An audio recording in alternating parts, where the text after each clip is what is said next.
Yo YouTube, j'espère que vous allez tous très bien et je vous remercie pour vos compliments sur ma méga tier list des 80 tapis de souris que je viens de sortir. Contrairement à cette tier list où j'essaie d'avoir un minimum d'objectivité, ici je vais vous présenter en fait 5 de mes meilleures souris que je préfère moi personnellement. Je pense avoir plus de 50 souris maintenant et c'était très difficile en fait de devoir en citer 5 et encore plus de devoir les classer, croyez-moi. Je dis 5 mais en vrai je vais en mettre 6 car je vais accorder une mention spéciale. Commençons par elle directement d'ailleurs, cette mention spéciale ira à la Vaxi NP01S et ce qui fait qu'elle n'entre pas dans ce top 5, c'est tout simplement pour son câble et un peu son poids. Pour le câble, je l'ai changé pour du paracord et j'utilise également le bungee Oriza de Vaxi que je vais bientôt review. Ces deux éléments font qu'en vrai, je ne ressens pas du tout le câble, mais il y a toujours ce petit ressenti psychologique qui est là comparé à une souris sans fil. Je sais pas si vous voyez ce que je veux dire. Sinon, cette souris fait quand même partie de ce qui se fait le mieux en termes de qualité et de ressenti global. Son revêtement est en fait très bon, ses clics principaux c'est vraiment du miel, les latéraux sont très bons également et sa forme est très originale, en plus de marcher très bien avec ma morphologie et ma prise en main. Le seul élément qui sera peut-être discutable est la molette optique qui est méga tactile et bruyante,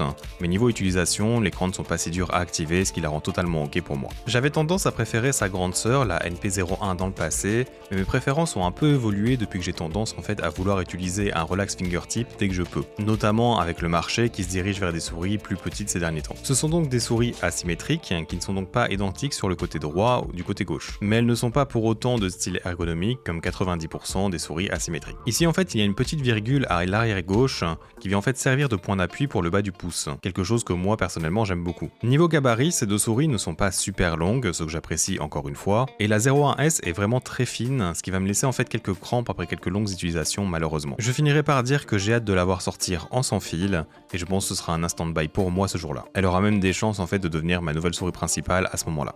Rentrons maintenant officiellement dans le classement avec la G-Wolf HSK Pro qui viendra prendre la 5ème place. C'est la souris avec qui j'ai le plus de fun dans mon aim, dû notamment à sa taille minuscule et son poids plume. Globalement, elle s'efface complètement au niveau ressenti et elle donne cette impression en fait agréable de ne viser qu'avec vos doigts directement. Comme je vous disais, j'ai une vaste collection de souris et en fait c'est celle qui a un peu bouleversé mes habitudes et m'a redonné un peu de vent d'air frais dans mes reviews. Elle ne sera cependant pas celle avec qui je vais être le meilleur, car basiquement je dois me déshabituer de sa forme pour tester d'autres souris en tant que reviewer. Et donc éloigner le pic de performance que je pourrais en tirer, vu qu'elle est pas mal différente. C'est quand même assez incroyable de se dire quand même que tout est réussi dans cette souris basiquement. Elle possède une connexion pouvant aller jusqu'à 4000 Hz de polling rate sans fil, a une molette et des boutons latéraux qui sont utilisables, même bons en fait, et ses clics principaux sont légers et tactiles. J'avais un problème de qualité à la base que j'ai mentionné dans ma review, mais en fait il a juste fallu que je resserre un peu la vis du côté gauche pour que ce soit fixé, donc voilà. Les deux seuls points un peu moins bien, ce sont en fait les patins stock qui ne sont pas terribles, que moi personnellement j'ai remplacé ici, et le revêtement de la souris qui n'accroche pas. Cependant, ce sont deux éléments qui sont contournables facilement, car des bons patins compatibles ça s'achète facilement, et pour le revêtement, vous avez des grippes fournies avec la souris, donc c'est parfait. Franchement, elle pourrait être plus haute dans la liste avec tout ce que je viens d'énoncer, mais comme je disais, ce classement est très dur à faire. La 4ème place de ce classement sera occupée par la Razer Viper Mini Signature Edition. C'est la souris qui a la meilleure technologie du marché, en étant d'ailleurs la seule souris sans fil au monde, pouvant être utilisée à 8000 Hz de polling rate. Elle possède aussi la dernière génération de clics optiques de Razer qui ont le meilleur temps de réaction du marché. Par contre, avoir cela ne suffit pas à être obligatoirement la meilleure souris pour tout le monde, car d'autres éléments comme notamment la forme auront plus d'impact dans votre niveau de jeu tout simplement. Je trouve quand même que la forme de la Viper Mini est très bonne, attention, mais personnellement j'arrive quand même à voir que je suis meilleur avec d'autres. Et tout cela malgré que niveau latence et réactivité, elle est meilleure sur le papier. Le 8K Hz sur cette souris est vraiment agréable, et même avec un écran de 240 Hz, c'est quelque chose qui se remarque. Je vais d'ailleurs essayer de vous l'expliquer brièvement. En fait, dans mes observations, ce 8K a un visuel plus fluide lors de son déplacement, ce qui est logique car il se rafraîchit plus vite. Il y a donc en fait plus de frames visibles lors du déplacement, on va dire. Et pour l'impact sur la visée, en fait cela donne l'impression d'avoir une plus grande fenêtre pour la correction de votre déplacement. Comme si vous aviez une microseconde supplémentaire pour vous corriger, ou du moins d'avoir l'information plus tôt. En gros, cela donne l'impression d'avoir un plus grand éventail de trajets pour micro-ajuster,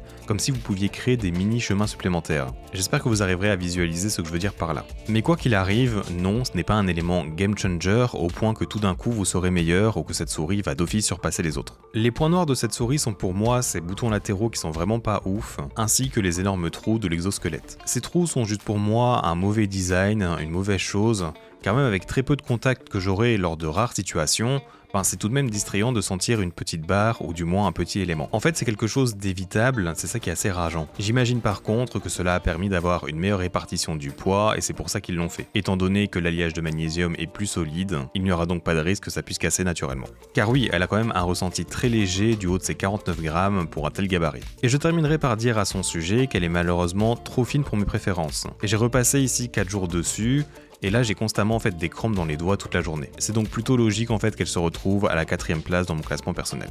Pour la 3e souris de ce classement, nous retrouverons ex aequo les X2 Medium et Mini. Et j'ai déjà 3 vidéos sur ma chaîne à propos de ces souris, donc je vais rester assez bref et vous inviter à aller les voir pour plus d'informations. Je parle ici plus particulièrement de la Medium Creator Edition et de la Mini Bruce Lee Edition. Comparé aux versions classiques, ici les deux ont un revêtement plus agrippant ainsi que des switches différents. La Creator Edition aura des wanneaux bleus à points roses et la Bruce Lee Edition aura elle des switches optiques, de très bons choix donc. Pour mon utilisation, je trouve que la molette et les boutons latéraux sont vraiment excellents. Les clics sont très bons eux aussi, avec en plus le petit renfoncement dans le plastique, qui est vraiment une chose que j'adore, que ce soit niveau confort ou utilisation pour du fingertip. La qualité est très bonne, son poids est léger et sa forme marche très bien pour moi. Basiquement, ce que j'aime, c'est qu'elle soit plate sur les côtés, car j'ai tendance en fait à tendre mes deux doigts sur la droite, donc c'est plus confortable. Sa bosse aussi est également placée à l'arrière, mais n'est pas très haute, ce qui peut en fait me servir d'appui pour mes dernières phalanges au besoin, ce qui est donc un match parfait avec mon grip. Je mettrai d'ailleurs quand même la version médium un peu devant, car justement elle est un peu plus large, ce que je vais préférer.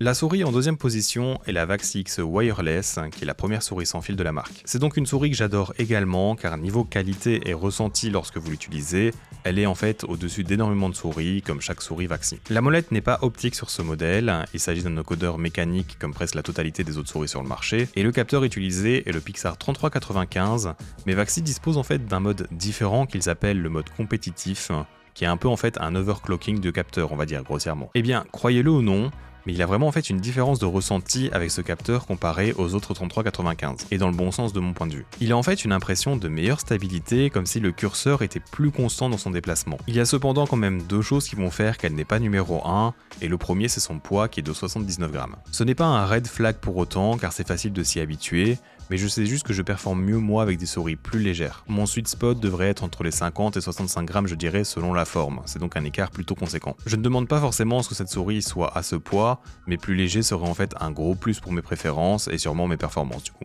Heureusement j'ai quand même la chance de prendre le tapis ou les patins que je souhaite pour en fait contrer son poids on va dire. Donc je peux très bien l'associer à un tapis plus rapide et mettre des Tiger Eyes comme j'ai fait ici, qui va littéralement me faire oublier son poids. Et la deuxième chose qui fait qu'elle n'est pas top 1, c'est son gabarit. Enfin surtout en fait ici sa longueur. En fait j'adore sa forme, elle est vraiment unique avec sa bosse centrée et puis sa dégradation de la rampe qui se fait en triangle ou en pyramide. Mais cependant avec ma main de 18 cm de long et des doigts assez courts, je trouve en fait qu'elle est un poil longue. Ce qui fait en fait que ma position naturelle de mes doigts sur les clics principaux sont assez en retrait et donc en hauteur. Dans une utilisation optimale, je voudrais tout simplement qu'il puisse en fait plonger en avant pour accompagner la descente de ses clics principaux. De plus, le fait que mes doigts en fait soient autant en retrait va réduire un peu le bon ressenti de ses clics, qui est un élément top tier chez Vaxi comme je vous le disais. Elle mérite clairement sa 2e place car niveau performance, je pense sincèrement que je peux en tirer le maximum et la limite sera juste moi en fait. Mais donc overall, elle fitera quand même moins mes préférences que celle que j'ai décidé de mettre en numéro 1, qui est d'ailleurs pas mal différente, vous allez voir. Comme quoi, il n'existe pas qu'une seule et unique souris compatible par personne. Et pour la souris qui s'est hissée au top de mon classement, nous aurons une nouvelle souris de la marque G-Wolve avec cette fois-ci le modèle ATX 4K. Quoi qu'on puisse dire sur la marque, ils arrivent à faire des souris très performantes et surtout qui se démarquent niveau forme, c'est donc très positif. Cette ATX est tout simplement la souris sans fil de taille normale la plus légère au monde. Et c'est vraiment donc un plaisir de jouer avec cette sensation de légèreté incroyable. Niveau forme, c'est une vraie version rétrécie de la Razer Viper, c'est-à-dire qu'elle est plate et assez large, là où la Viper Mini officielle est plutôt fine et haute en comparaison.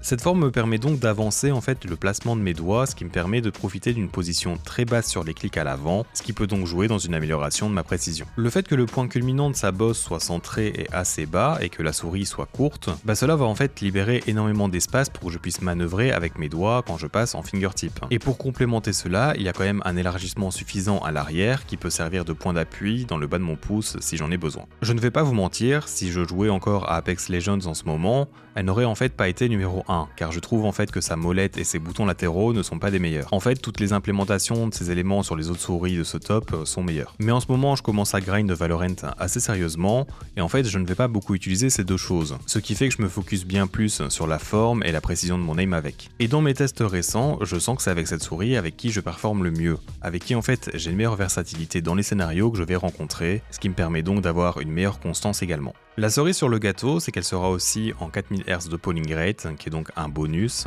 mais cela me permet également donc d'avoir une latence très basse, que ce soit niveau réactivité du capteur ou des clics. Je n'ai aucun problème de qualité avec elle et j'ai personnellement mis des Core Pad Pro pour compenser un peu sa légèreté et éviter en fait d'avoir une aim tremblante. Aucun problème donc à ce niveau non plus. J'aimerais simplement qu'elle ait un meilleur revêtement, mais globalement vous pourrez soit mettre les grips qui sont inclus avec, ou alors les pulsars super grip si vous voulez vraiment qu'elle colle à vos doigts. Voilà, vous avez donc mon classement de mes meilleures souris pour ce début d'été 2023. C'était difficile, mais ce sont de toute façon 6 excellentes souris. N'oubliez pas que c'est pour mon utilisation à moi, avec une main de 18 cm de long sur 10 de large, et avec un style de grip de soit clou en pince ou relax fingertip. Si ces souris vous intéressent, je mettrai bien sûr le lien de mes reviews et où de les acheter en description, avec des codes promo s'il y en a. N'oublie pas de t'abonner et de liker la vidéo si elle t'a plu, et j'en profite pour remercier l'utilisateur Faenias pour avoir pris un abonnement payant sur ma chaîne YouTube, un grand merci pour le soutien. Je stream récemment sur Kik depuis peu, donc n'hésite pas aussi à venir me poser des questions là-bas en temps réel si tu le souhaites, ou tu peux juste m'aider en lâchant un petit follow pour que j'atteigne l'affiliation, ce serait vraiment cool. J'espère donc te revoir dans un futur proche, et à bientôt.